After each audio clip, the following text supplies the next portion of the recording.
Hi all. இன்னைக்கு நம்ம Karnataka special Mysore idli பொடி எப்படி செய்யுதுன்னு பார்ப்போம். ஸோ அதுக்கு தேவையான இன்க்ரீடியன்ஸ் தான் இங்கெல்லாம் இருக்குது. கடலைப்பருப்பு வந்து ஒரு 250 கிராம்ஸு, உளுத்தம்பருப்பு வந்து ஒரு 100 கிராம்ஸு, அதுக்கப்புறம் உங்களுக்கு தேவைக்கேற்ப ஒரு நெய், 50 கிராம்ஸ் வந்து காஷ்மீரி சில்லி எடுத்திருக்கோம். நார்மல் சில்லி கிடையாது, இது கலருக்காக நான் வந்து காஷ்மீரி சில்லி ஆட் பண்ணியிருக்கோம். அதுக்கப்புறமா சால்ட்டு, கொஞ்சோண்டு புளி, 2 கட்டி பெருங்காயம் ரவுண்ட் ரவுண்டாக பண்ணி வச்சுருக்கோம்ல அந்த கட்டி பெருங்காயம் 2. இதனோட கூட ஒரு சீக்ரெட் இன்க்ரீடியண்ட்டும் இருக்குது, அது நான் லேட்டராக உங்களுக்கு வந்து காமிக்கிறேன். நம்ம நெய் வந்து ஆட் பண்ணிக்கிறோம். 1 ஸ்பூன் இல்லை 2 ஸ்பூன் உங்களுடைய இதுக்கு ஏற்ற மாதிரி.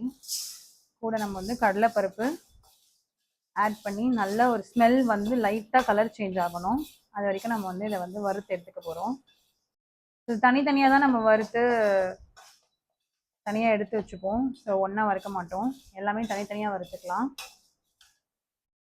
ஸோ இப்போ நம்மளுக்கு வந்து கலர் சேஞ்ச் ஆகி ஒரு நல்ல ஸ்மெல் வந்துச்சு. ஸோ இப்போ வந்து நம்ம அதை வந்து எடுத்துடலாம். அகெயின் ஒரு கொஞ்சமாக வந்து நெய் ஊற்றிட்டு உளுத்தம்பருப்பு நம்ம வந்து ஆட் பண்ணிக்கிறோம். ஸோ இந்த கலர் எப்படி இருக்குன்னு பார்த்துக்கோங்க. மறுபடியும் இதை நம்ம நல்லா ஃப்ரை பண்ணிவிட்டு அதே மாதிரி கலர் சேஞ்ச் ஆகி நம்மளுக்கு ஒரு ஸ்மெல் வரும். நல்ல ஸ்மெல் அது வந்ததுக்கப்புறமா அதையும் நம்ம எடுத்துகிட்டு அடுத்த இன்க்ரீடியன்ட் போட்டு ஃப்ரை பண்ணிக்கலாம். ஸோ உளுத்தம்பருப்போட கலர் வந்து நல்லா சேஞ்ச் ஆகிருக்கு, நல்ல ஸ்மெல்லும் வர ஆரம்பிச்சிருச்சு. இந்த ஸ்டேஜில் நம்ம வந்து எடுத்து தனியாக வச்சுக்கலாம். நம்ம அந்த கடலைப்பருப்போட போட்டு வச்சுக்கலாம்.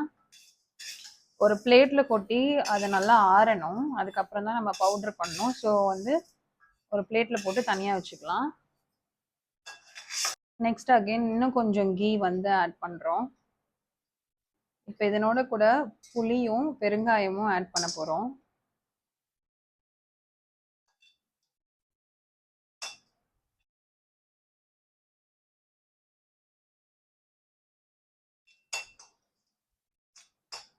இது நல்லா செவரணும். கொஞ்சம் செவந்ததுக்கப்புறமா நம்ம அதை வந்து தனியாக எடுத்து வச்சுப்போம். ஸோ அந்த பெருங்காயம் வந்து நல்லா பொரியணும், அதை அப்படியே ப்ரெஸ் பண்ணி விட்டு அந்த நெய்லேயே பொரிச்சிடணும். ஆயில் யூஸ் பண்ணுறதுக்கு பதில் நெய் யூஸ் பண்ணுறதுக்கு ரீசன் என்னென்னா, நெய் வந்து இஸ் குட் கம்பேரிட்டிவ்லி ஆயிலுக்கு. அண்ட் வந்து ஸ்மெல்லும் வந்து நல்லாயிருக்கும், டேஸ்ட்டும் என்ஹான்ஸ் பண்ணும் நெய் ஆட் பண்ணுறோம், அதனால தான். ஸோ இப்போ இதை எடுத்தாச்சு. நெக்ஸ்ட்டு வந்து ரெட் காஷ்மீரி சில்லி நம்ம வந்து ஆட் பண்ண போகிறோம். இப்போ இதனோட கூட வந்து நம்ம வந்து கல்லுப்பும் நம்ம வந்து நம்ம டேஸ்ட்டுக்கு ஏற்ற மாதிரி நம்ம ஆட் பண்ணிக்கலாம். ஏன் நம்ம வந்து கல்லுப்பு இதனோட சேர்த்து ஆட் பண்ணுறோம் அப்படின்னா, அந்த வறுக்கும் போது இந்த காஞ்ச மிளகாய் நெடி வந்து நம்மளுக்கு வந்து அவ்வளோவா வராது. இது ஒரு குட்டி டிப்ஸு, ட்ரை பண்ணி பாருங்கள். ஸோ இந்த காஷ்மீரி ரெட் சில்லிஸ் வந்து உங்களுக்கு எல்லா டிபார்ட்மெண்டல் ஸ்டோர்ஸ்லையும் கிடைக்கும், பெரிய பெரிய டிபார்ட்மெண்டல் ஸ்டோர்ஸில் தான் கிடைக்கும்.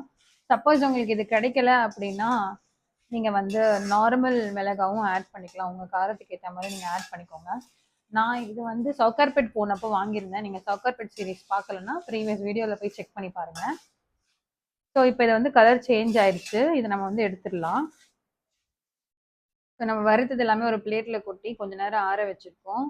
இது வந்து உங்களுக்கு நல்லா ஆறுனதுக்கப்புறமா மிக்சியில் போட்டு பவுடர் ஆக்கி அதுக்கப்புறம் என்ன பண்ணுங்கிறத நான் சொல்கிறேன். இன்னும் அந்த சீக்ரெட் இன்க்ரீடியன்ட் வந்து பெண்டிங்லேயே தான் இருக்குது, அதை பற்றி நான் உங்களுக்கு அப்புறமா அப்டேட் பண்ணுறேன்.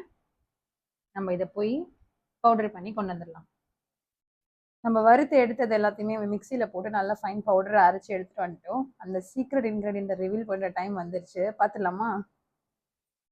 அந்த சீக்ரெட் இன்க்ரீடியண்ட்டை நம்ம வந்து கொப்பரை தேங்காய் வந்து நல்லா துருவி வச்சுருக்கோம். அந்த கொப்பரையை வந்து துருவின கொப்பரை அப்படியே ஆட் பண்ணிக்க போகிறோம்.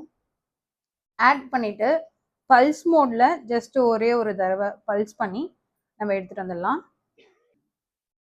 நம்ம இந்த கொப்பரை தேங்காய் வந்து நம்ம ஆட் பண்ணி நம்ம வந்து ஒரு சுற்றி மிக்சியில் எடுத்துகிட்டு வந்தோன்னா கலர் எப்படி இருக்குது பார்த்தீங்களா? உங்களுக்கு போக போக அந்த கொப்பரையிலேருந்து ஆயில் ரிலீஸ் ஆகி ஒரு மாதிரி திக்கான கன்சிஸ்டன்சி ஆகும். அது அப்படியே செம்ம கோகனட் ஸ்மெல் வந்து உங்களுக்கு வரும். இதுதான் வந்து கர்நாடகா மைசூர் ஸ்பெஷல் இட்லி பொடி. ஸோ இதை நாங்கள் ஆல்ரெடி வந்து மிக்ஸ் பண்ணி கோகனட் ஆயிலில் தான் மிக்ஸ் பண்ணி வச்சுருக்கேன். உங்களுக்கு எந்த ஆயில் இப்படி ப்ரிஃபரபிளோ நீங்கள் அந்த ஆயில் போட்டு மிக்ஸ் பண்ணி நீங்கள் வந்து இட்லி, தோசை எல்லாத்துக்குமே நீங்கள் அதை தொட்டுட்டு சாப்பிட்லாம். இதை வச்சு நெக்ஸ்ட் ரெசிபி நான் உங்களுக்கு வந்து செஞ்சு காமிக்கிறேன், அதுக்காக வெயிட் பண்ணுங்கள். ஸோ இதுதான் நாங்கள் வந்து ஆயிலில் மிக்ஸ் பண்ணது.